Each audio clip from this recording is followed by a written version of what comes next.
বন্ধুরা দেখো, এখানে একটি ছেলে তার দাদির সাথে ক্ষেতের মধ্যে কিছু একটা বীজ বুনছিল। এভাবে করতে করতে একটা সময় ছেলেটির অনেক ক্ষুধা লেগে যায় এবং সে তার দাদিকে বলে, দাদি আমি আর পারছি না, আমার অনেক ক্ষুধা লেগে গেছে, চলো আমরা বাসায় গিয়ে খাওয়া দাওয়া করি। দাদি তখন বলে, না আগে কাজ শেষ করব, এরপরে আমরা বাসায় গিয়ে খাওয়া দাওয়া করব। ছেলেটি এটা শোনার পরে বলে, না আমি আর থাকতে পারছি না, আমি চলে যাব। এই বলে ছেলেটি তার বীজগুলো ফেলে দিয়ে চলে যেতে থাকে।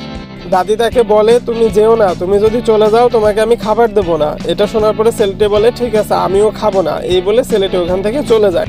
ওর কাজ শেষ করার পরে দাদি বাড়িতে চলে যায় এবং সে খাবার খেতে থাকে। ছেলেটি যখন খাবার খাওয়া দেখে তখন ওর লোভ লাগে এবং সে বুদ্ধি করে তাদের পোষা কুকুরটিকে তার দাদির কাছে পাঠিয়ে দেয়।